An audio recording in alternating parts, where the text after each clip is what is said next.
বিদ্যুৎ অফিসের দুর্নীতি কোনো ক্রমেই থামানো যাচ্ছে না। ঢাকার বিদ্যুৎ অফিসগুলি তো একেবারেই তারা আকাশ ছোঁয়াভাবে করে যাচ্ছে তাদের দুর্নীতি।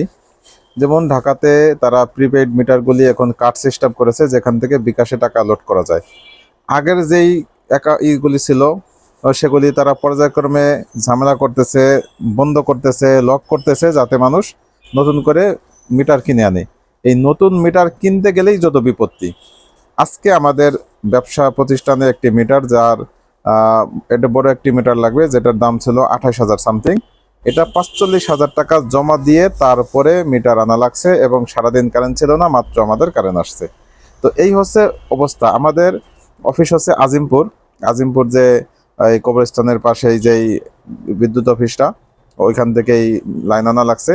যদি কোনো কেউ এটা নিয়ে তদন্ত করতে চান, আমি তাকে সার্বিকভাবে হেল্প করতে চাই, এবং সকল তথ্য তাকে দেওয়া হবে ইনশাআল্লাহ।